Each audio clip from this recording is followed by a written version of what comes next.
So if I go back to our example, so that would be my answer there, and you can just have a look at that. Again, my answer is not 100%, but you can see the difference in terms of the answers, and I'm more specific on exactly where I'm spending it, how much of it, what exactly in Google Ads am I going to be spending that on. Obviously, you're still learning, so you won't have that knowledge, but you've got that as an example there. And I've explained my reasoning behind it as well, which is the other thing. Any questions on that, Safe? Yeah, cool. Right. And then previously, just before that, we were talking about the two types of demand. Okay. So let's just make this a headline. Again, it's very simple, but very important. Let's go here. There are two types. You've got demand generation. No, just demand generation, and you've got demand capture. Okay. And then what I'll do here is I'll just explain. So demand generation, example of a marketing channel is YouTube, what I would call top of funnel content.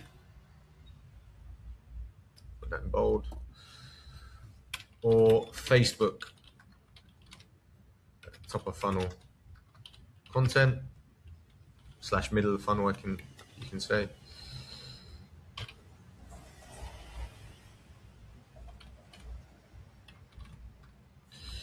The more easier one to explain is demand capture though.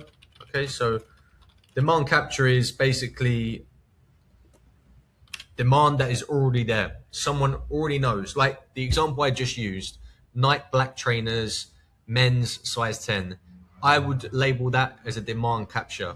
That is someone who's already aware. They've logged on to Google on their phone or on their desktop, and they already know they're going to buy the product. So demand capture is basically Google search, or even better, Safe, is let's say you've got a brand and someone types in your brand name. Okay, so I've got a client at the moment. His brand name is Dream Create Collective. Okay, there are no other companies called that. If someone searches that brand search term, they are already aware of the business, and we would call that demand capture. So Google search and Google search. I'm trying to think of other ones. Amazon, really key one. If you think about demand capture, if someone goes onto Amazon and clicks on the Amazon app on their phone and then types in deodorant for men, they're looking to buy. They wouldn't go onto Amazon and type in that keyword if they weren't ready to buy. Now, will they buy? Obviously, they need to find the product that they're looking for. But the demand is that if you're running ads on Amazon, you're capturing that demand. You're not generating that, okay? That person already knew that they were going to buy. So we'll talk about that. Amazon PPC. I'm trying to think of any other ones potentially. It all kind of overlaps, but demand capture and demand generation. Can you see the